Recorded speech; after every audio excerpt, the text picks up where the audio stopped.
Some big news in the Naruto live action series front, or movie. It's actually a movie, not a series. Came out the other day, which kind of gets me warm and fuzzies when it comes to it because I'm not going to lie. There is quite a few animes that have been adapted into live action that have just been god awful. Yeah, I'm looking at you, Death Note. I didn't care for the Death Note movie. I didn't care for the Full Metal Alchemist movie neither.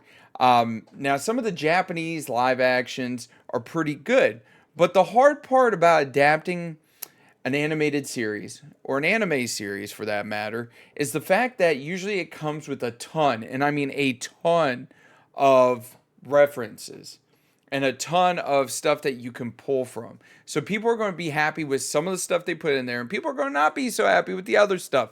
So I found an article. We're going to talk about where they're at as of right now with this Naruto live action movie from Kotaku that just got put out. So let's talk about it, you guys. Naruto live action movie in the works from Shang-Chi director. Naruto creator Kishimoto has given his blessings to oversee and is overseeing the film, which is actually a really, really good sign. If Kishimoto is saying that he's going to oversee it with him. Also, on top of that, if you guys haven't watched it, Shang-Chi is actually a pretty good movie. Legend of the Ten Rings. The co-writer and director Destin Daniel Cretton is making the leap from comics to manga with a live-action adaptation of Naruto, one of the most popular animes and manga properties of the last several decades. Well, that's an understatement. Naruto is one of the big three, and if you guys don't know who the big three are, it's going to be Naruto, One Piece, and Bleach. Naruto has lived many lives as a comic book, several animated shows, and a slew of animated movies, not to mention a never-ending series of video games. Let me tell you, they are not kidding when they say a never-ending series of video games. The Hollywood Reporter notes that Cretton, attached to the adaptation, is one of the first major movies in development since 2015, and he is set to write and direct the movie. Okay. Cretton, who is also working on a sequel to Shang-Chi and show based on the Marvel superhero Wonder Man, personally obtained the blessings of Naruto creator Kishimoto after a recent visit to Tokyo. Kishimoto will help oversee the production of the adaptation, which I think is a good thing. Because usually if you can get the blessings of the creator of it, and the creator's like, yo, let me help you out, usually you don't lose the magic or what you're looking for when it comes to it, because they're going to be like, hey, this is because it's their baby. That's why they're going to be like, this is what we should do. Anyways, when speaking of Cretton, Mishimoto has to say this. When I heard of Destin's attachment, it happened to be right after watching a blockbuster action film of his, and I thought he'd be a perfect director for Naruto. After enjoying his other films and understanding that his forte is in creating solid dramas about people, I became convinced that there is no other director for Naruto. And actually, meeting Destin, I found him to be an open-minded director who is willing to embrace my input and felt strongly that we would be able to cooperate together in the production process. Bro, that makes me feel good. Now, as we continue reading on, this is the thing that doesn't make me feel good. All right, you ready for this? Cretton will be producing the film alongside producer Avi Arad of Arad Productions, which I had never heard of Arad Productions, but come find out they're a big production company. You don't say.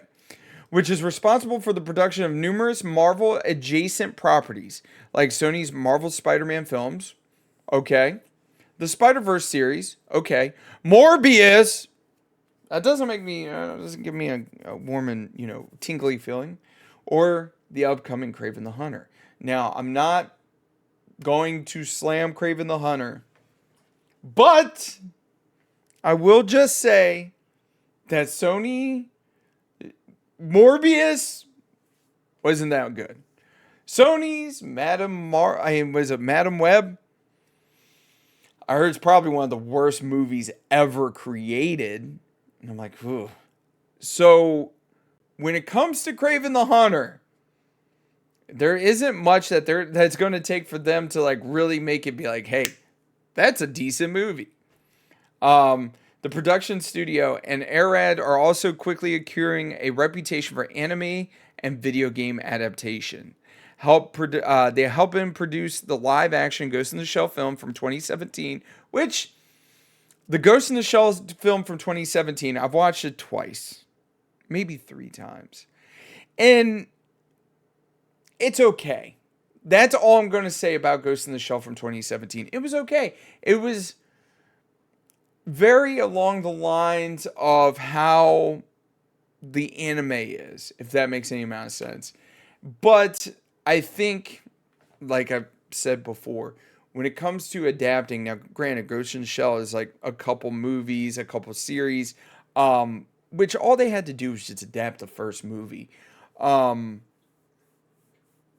there's there was a lot to be, they could have done better on, like the script.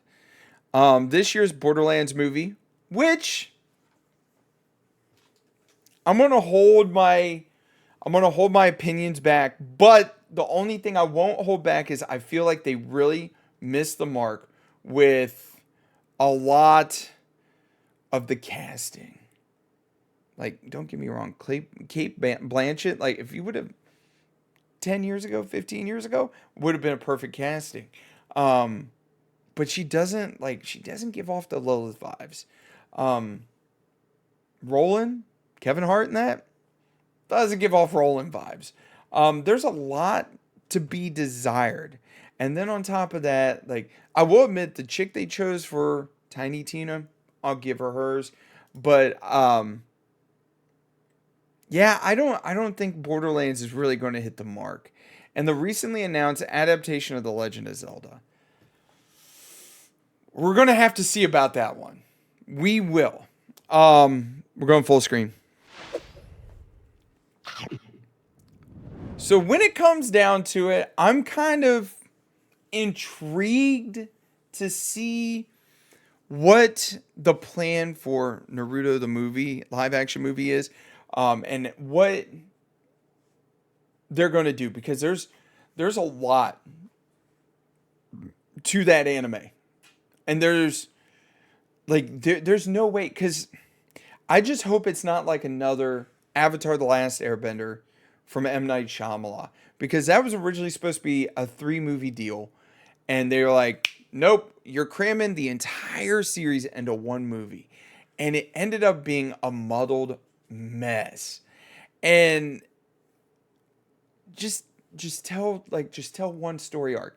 Even if I would be happy if they just did a movie on the first 25 episodes or so, like where they go and they fight, what's his face, the one of the legendary swordsmen. I'm drawing a blank on his name.